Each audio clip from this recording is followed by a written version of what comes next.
الحمد لله وكفى وسلام على عباده الذين اصطفى أما بعد فأعوذ بالله من الشيطان الرجيم بسم الله الرحمن الرحيم إنا نحن نزلنا الذكر وإنا له لحافظون وقال رسول الله صلى الله عليه وسلم خيركم من تعلم القرآن وعلمه أو كما قال النبي عليه الصلاة والسلام শুকরিয়া আল্লাহ রাব্বুল আলামিনের দরবারে যে আল্লাহ রাব্বুল আলামিন আমাদেরকে সুস্থ রেখে জুমার নামাজের পরে একটা দ্বীনি প্রতিষ্ঠানে কোরআনী প্রতিষ্ঠানে দ্বীনের ফিকির নিয়ে আমাদেরকে একটা দোয়া অনুষ্ঠানে বসার সুযোগ তৌফিক করে দিয়েছেন। এই জন্য আমরা অন্তঃস্থল থেকে হৃদয় খুলে শুকরিয়া আদায় করি, বলি আলহামদুলিল্লাহ। কিতাবের মধ্যে আসছে যারা দ্বীনের ফিকিরে দুনিয়ার সামান্য গরমকে বরদাস্ত করবে, আল্লাহ রাব্বুল আলামিন কাল কিয়ামতের ময়দানে তাকে জাহান্নামের গরম থেকে মুক্তি দিয়ে জান্নাতের ফয়সালা করে দেবেন। আমরা দুনিয়ার জন্য কত কিছু বরদাস্ত করি, তাই না? আর যত আমাদের মনে করেন যে অস্থিরতা বা হা উদ্দেশ্য আমরা দেখাই, আমরা মসজিদের মধ্যে বসলে, মাদ্রাসার মধ্যে বসলে আমাদের কাছে এটা লস প্রজেক্ট মনে হয়, লস আইটেম মনে হয়, নন প্রোডাক্টিভ সেক্টর মনে হয়। কথা বলতে খালি ঘুরির দিকে তাকায় যে হুজুর শেষ করে না, কথা বুঝে আসলে মেলা, খেলা, নাচ, গান, DJ party, concert, picnic party, টিভির পর্দার সামনে ঘন্টার পর ঘন্টা বসে থাকি। সময় কোন দিক দিয়ে চলে যাচ্ছে কিছু মনে হয় না, তাই না? পানির মধ্যে চলে যাচ্ছে, অস্থিরতা কাজ করি। এর মধ্যে কিতাবের মধ্যে আসছে যে মাছ যেমনি হবে শুকনার মধ্যে ছটফট করে না, লাফালাফি করে ছটফট করে, অনুরূপভাবে মুনাফিক, হিপোক্রেট যাকে মুনাফিক, সে মসজিদের মধ্যে ছটফট করতে থাকে, দ্বীনি প্রতিষ্ঠানে কোরআনী হালাকার মধ্যে সে ছটফট করতে থাকে। তো যাও, আল্লাহ তাআলা আমাদেরকে অল্প সময়ের জন্য হলেও একটা দ্বীনি প্রতিষ্ঠানে একটা দ্বীনের ফিকির নিয়ে বসার তৌফিক দান করছেন। এই জন্য আবার শুকরিয়া আদায় করি, বলে আলহামদুলিল্লাহ। কিতাবের মধ্যে আসছে যে জুমার দিনে এমন কিছু মুহূর্ত আছে যে মুহূর্তে বান্দা আল্লাহ রাব্বুল আলামিনের কাছে যা যাবে আল্লাহ তাআলা সেটাই কবুল মঞ্জুর করে নেবেন। তো মুহাদ্দিসিনে কেরাম বিভিন্ন অপিনিয়ন্স, বিভিন্ন মতামত এসছে।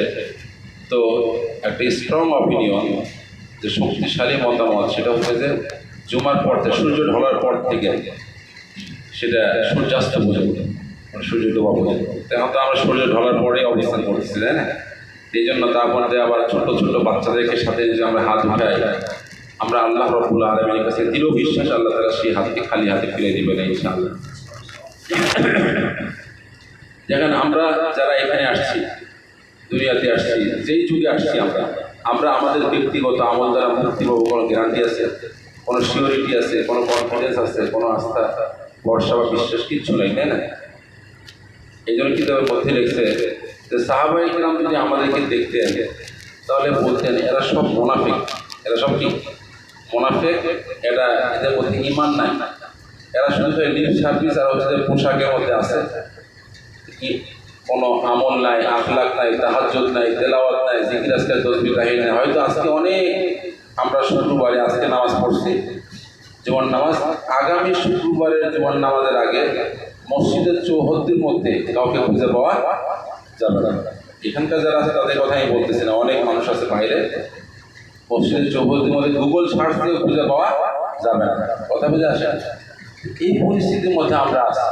আর আমরা যদি সাহাবায়ে কেরামকে দেখতাম, বলতেন যে পাগল, এরা মনে করেন যে মানে অ্যাবনর্মাল, অস্বাভাবিক।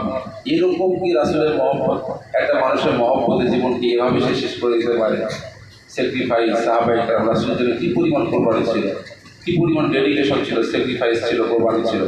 এমনি তো আল্লাহ তাআলা তাদের জন্য দুনিয়াতে থাকা অবস্থায় সন্তুষ্টির সার্টিফিকেট এমনি দেন, জান্নাতের সার্টিফিকেট তো আল্লাহ তাআলা এমনি দেন, তাই না? তো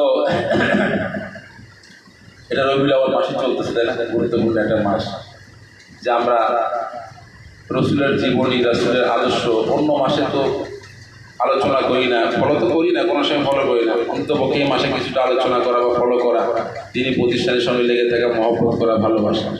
দেখেন, আমরা যে জামানায় আসছি, আমরা আমাদের ব্যক্তিগত আমল দ্বারা মুক্তি পাবো, কোনো গ্যারান্টি নাই। কিন্তু কাল কিয়ামতের ময়দানে আল্লাহ রাব্বুল আলামিন বান্দাকে মাফ করার জন্য শুধু ওসিলা খুঁজতে থাকবেন। বাহানা খুঁজতে থাকবেন যে রহমতে হক বাহানা বিজয়ী, আল্লাহ রহমত শুধু বাহানা খুঁজতে থাকবে, এনি কস্ট এনি হাও এ বান্দাকে ক্ষমা করা যায় কেন?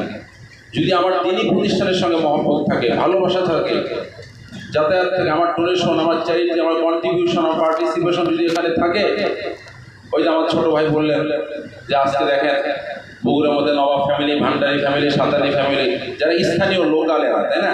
আর জামিল কোম্পানি ওরা লোকাল বাইরে থেকে আসছে, কলকাতার থেকে আসছে একটা ফ্যামিলি।